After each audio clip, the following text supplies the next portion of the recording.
সৃষ্টি করলেন বাবা আদম আলাইহিস সালাম। আদম আলাইহিস সালামকে দুনিয়ায় পাঠাইলেন মা হাওয়া আলাইহিস সালামকে সহ। হাওয়া আলাইহিস সালামকে ওখানেই সৃষ্টি করেছিলেন আদম সফিউল্লাহ থেকে।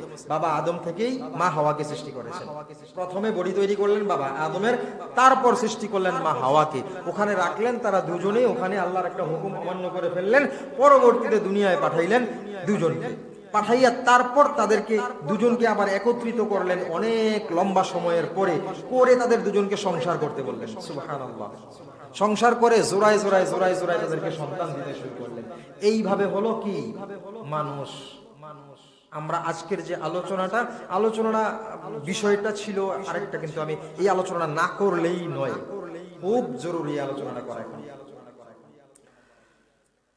সৃষ্টি করলেন কাকে? মানুষ। বাবা আদম সফিউল্লাহ থেকে কি হলো? জোড়ায় জোড়ায় মানুষ সৃষ্টি হতে শুরু করলো। কি জোড়ায় জোড়ায় মানুষ। এখন এই মানুষ, আমাদের মানুষের শুরু থেকে বাবা আদম সফিউল্লাহ থেকে, বাবা আদম সফিউল্লাহ থেকে। এই মানুষ থেকে আল্লাহ কোনো গরু সৃষ্টি করেন নাই।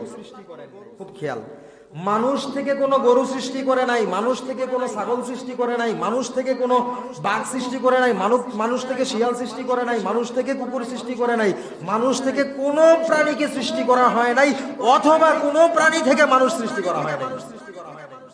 কোনো মানুষ থেকেও কোনো প্রাণী নয়, কোনো প্রাণী থেকেও কিনা মানুষ নয়।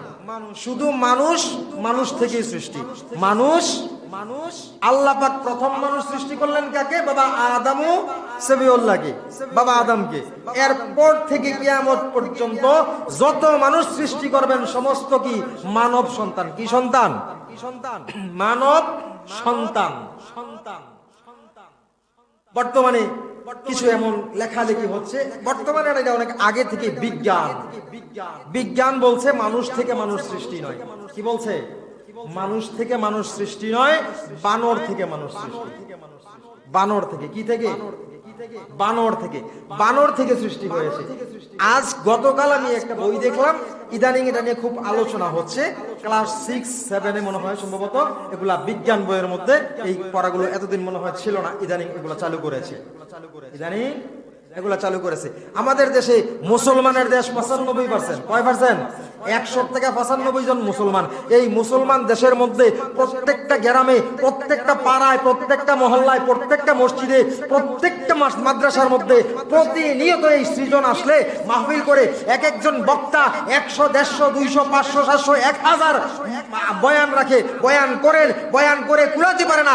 এত বয়ান, এত মাহফিল, এত বয়ান হচ্ছে প্রতিটা মসজিদে মসজিদে, মাসে মাসে, সপ্তাহে সপ্তাহে বয়ান হচ্ছে।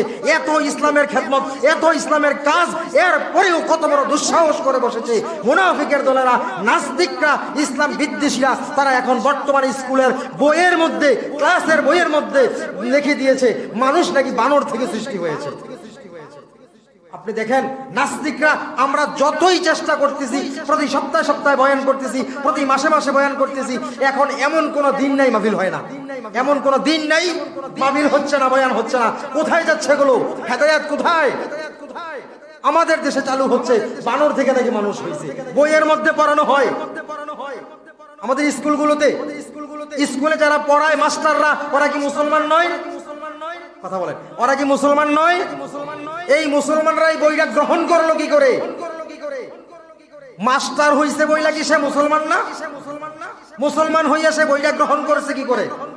সমস্ত স্কুলগুলো যদি আমি স্কুলগুলোকে, স্কুলের প্রধান শিক্ষকগুলোকে, কমিটি বিন্দুকে হাতে পায়ে ধরে বলবো, আপনারা যদি এই বইটা অ্যাকসেপ্ট না করেন, গ্রহণ না করতেন, তাহলে অবশ্যই বাধ্য হয়ে এই দেশের সরকার, এই দেশের প্রশাসন, এই দেশের সংবিধান চেঞ্জ করতে বাধ্য। কি বলেন? আমি আরেকজন হুজুর, একজন হাফেজ সাহেব, একজন কারি সাহেব, একজন ইমাম সাহেব, একজন বক্তা সাহেব বইলা কি লাভ হবে? এক একটা স্কুলের মধ্যে মাস্টার আছে না নাই? প্রত্যেকটা স্কুলে মাস্টার আছে। এই মাস্টারগুলো কি মুসলমানের সন্তান নয়? তারা মৃত্যুবরণ করলে কি কোনো আলেম তাকে জানাজা দেবে না? কোনো আলেম তাকে জানাজা দিবনি? তাহলে আমার হাতে পায়ে ধরে অনুরোধ, আপনাদের আশেপাশেও যদি এরকম কোনো স্কুল থাকে প্রত্যেকটা মাস্টারকে অনুরোধ করবেন যে তারা যেন এই বইগুলো অ্যাকসেপ্ট না করে, তারা প্রত্যেকের অবস্থান থেকে প্রত্যেকের জায়গা থেকে প্রতিবাদ করবে। কোরআনকে তারা পাল্টে দিতে চায়, কোরআনের হুকুমকে, কোরআনের যেই লেখা সেই বিধান হাদিস কিতাবকে তারা পাল্টে দিতে চায়। শতকরা 95% মুসলমানের দেশে স্কুলের মধ্যে এইরকম কোরআন বিদ্বেষী কথা লেখা বইগুলো বাচ্চাদেরকে পড়ানো হচ্ছে, মুসলমানের সন্তানদেরকে। এই বছর চালু হয়েছে এটা। আমি গতকাল একটা বই দেখেছি, ক্লাস 6 এর বিজ্ঞান বই, বানর থেকে কিভাবে আস্তে আস্তে মানুষ করা হয়েছে এইভাবে সিরিয়ালে ছবি দিয়ে রাখা হয়েছে, ঠিক নেই? আপনারা দেখেন ক্লাস 6 এর বিজ্ঞান বইয়ের মধ্যে ছবি সহ দিয়ে দিয়েছে। মুসলমানের দেশে এগুলো কি হচ্ছে? দেখ, মুসলমানের দেশ পরিচয় হলো। আমরা দাবি করি 95% মুসলমান, তাহলে মুসলমান কোথায়?